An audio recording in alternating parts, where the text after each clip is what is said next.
Você já parou para pensar o que passa na cabeça dela? Para uma abelha, cada visita floral é uma decisão inteligente. Onde pousar, quanto tempo ficar e quando mudar de flor. Hoje vamos explorar a ecologia cognitiva da polinização, o estudo de como o cérebro das abelhas e as flores evoluíram juntos num jogo da memória mutualístico, envolvendo aprendizado e recompensa. Primeiro, o que é a polinização? Resumindo, polinização é a transferência do pólen de uma flor para outra flor, o que garante a formação de frutos e sementes.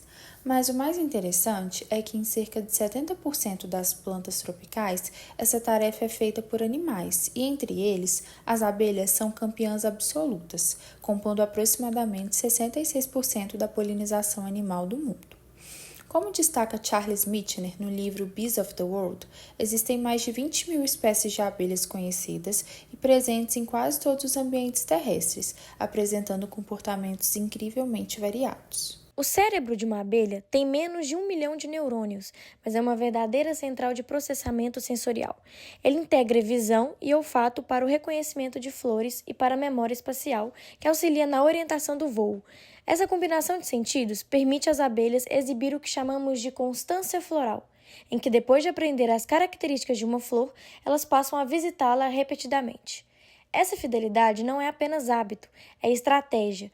Ao se especializar em uma flor, a abelha economiza tempo e energia ao mesmo tempo que a planta garante seu sucesso na polinização, gerando assim uma relação harmônica e benéfica para ambos os indivíduos. As flores são verdadeiras professoras da natureza. Elas oferecem recompensas a fim de reforçar o reconhecimento por parte das abelhas. O principal prêmio é o néctar, um líquido açucarado produzido dos nectários que fornece energia para o voo. O pólen, por outro lado, é a fonte de proteínas e lipídios, essencial para o crescimento das larvas.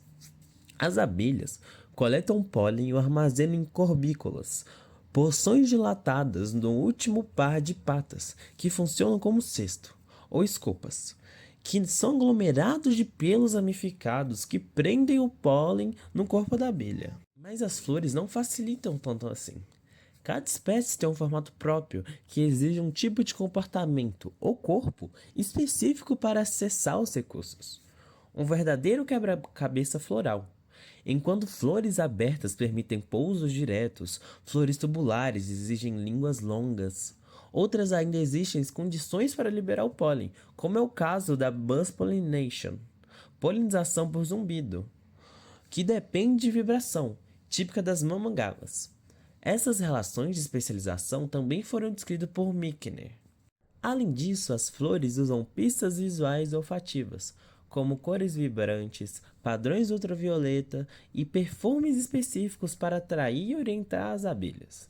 Esses sinais compõem o que denotamos síndromes florais e são aprendidos e memorizados. Quando uma abelha chega a uma flor, ela precisa entender rapidamente onde estão as recompensas. Muitas vezes, isso exige um comportamento de exploração e aprendizado motor. Ela aprende a posição exata do nectário, o movimento necessário para abrir as pétalas ou empurrar as estruturas florais e até mesmo o tempo ideal de permanência.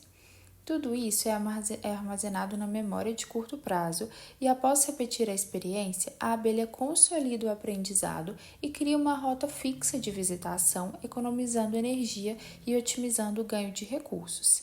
E não para por aí. Nos experimentos do livro Cognitive Ecology of Pollination, é mostrado que as abelhas também aprendem horários de disponibilização de recompensa.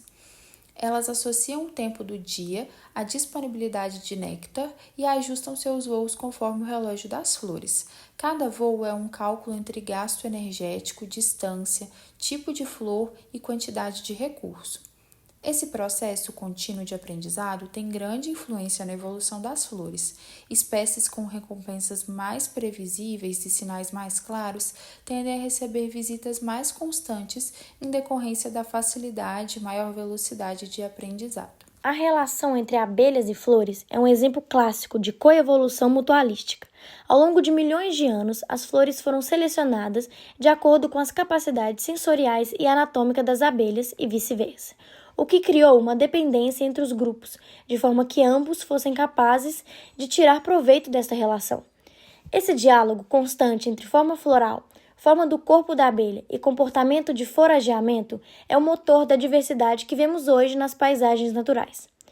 Assim, a evolução das flores não pode ser entendida sem a cognição das abelhas e o comportamento das abelhas não pode ser explicado sem a biologia das flores.